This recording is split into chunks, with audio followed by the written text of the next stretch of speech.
నాగార్జున సాగర్లో కానీ పైన జూరాల్లో కానీ నిండా ఉండే నీళ్లు మరి అక్కడెందుకు ఇయ్యలేకపోతున్నారు?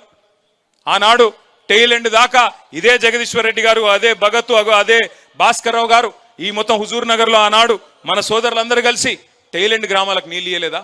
చివరి పంట దాకా, చివరి మడి దాకా తడి అందలేదా? మరి ఇవాళ ఎందుకు వస్తలేవు?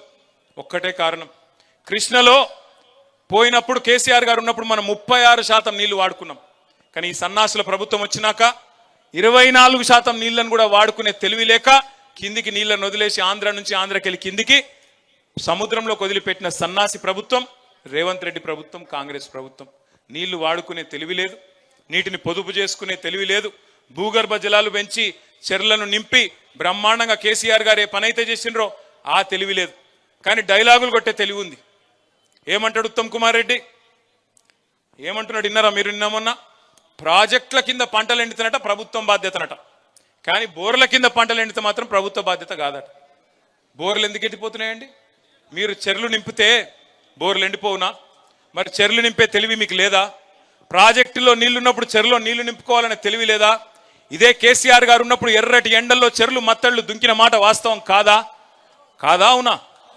అవునైతే మరి మీకెందుకు చేతనైతే లేదని అడగాల్సిన బాధ్యత మన మీదనే ఉన్నది.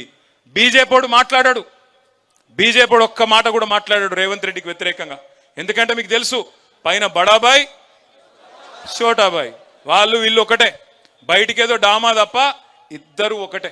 వాళ్ళిద్దరు లక్ష్యం కూడా ఒకటే, తెలంగాణకు గొంతు ఉండద్దు. ఎందుకంటే వాళ్ళకి తెలుసు ఈ గులాబీ జెండా తెలంగాణ ప్రజాపక్షం, వాళ్ళిద్దరూ ఢిల్లీ పక్షం. అందుకే వాళ్ళు ఏం కోరుకుంటారు?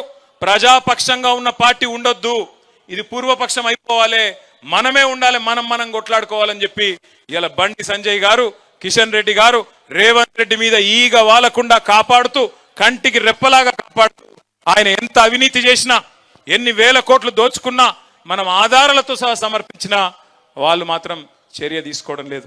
ఇదంతా మీకు ఎందుకు చెప్తున్నా అంటే సమకాలీన రాజకీయాలు. నేను సూర్యాపేటకు వచ్చి చెప్పకూడదు నిజానికి, ఎందుకంటే మీరందరూ చైతన్యవంతులు. ఒకనాడు సాయుధ పోరాటంలో నిజాంనే ఉరికించిన గడ్డ చైతన్యానికి ప్రతీక అయినది ఉమ్మడి నల్లగొండ, మీ సూర్యాపేట. మరి మనం ఇప్పుడు సందర్భం ఏంది? ఏప్రిల్ 27 మన పార్టీ 25వ ఏట అడుగు పెడుతున్న సందర్భం. అందుకే మీ జిల్లా కవి గారు హనుమంతు గారు రాసిన పాట, సుద్దాల హనుమంతు గారు, ఎట్లా బయలుదేరాల వరంగల్కి బండెనుక బండి గట్టి, ఒక్కొక్క గ్రామం నుంచి 16 బండ్లు గట్టి, ఎవరికి ఏ సాధనం దొరికితే ఆ సాధనంలో, ఎండ కొద్దిగా ఎక్కువ ఉంటుంది, ఎండను కూడా చూసుకొని వడదెబ్బ దాకకుండా మజ్జిగ ప్యాకెట్లు కూడా పెట్టుకొని మంచిగా బ్రహ్మాండంగా తయారై ఏ సాధనం దొరికితే ఆ సాధనం. ఇప్పుడే మల్లన్న చెప్తున్నాడు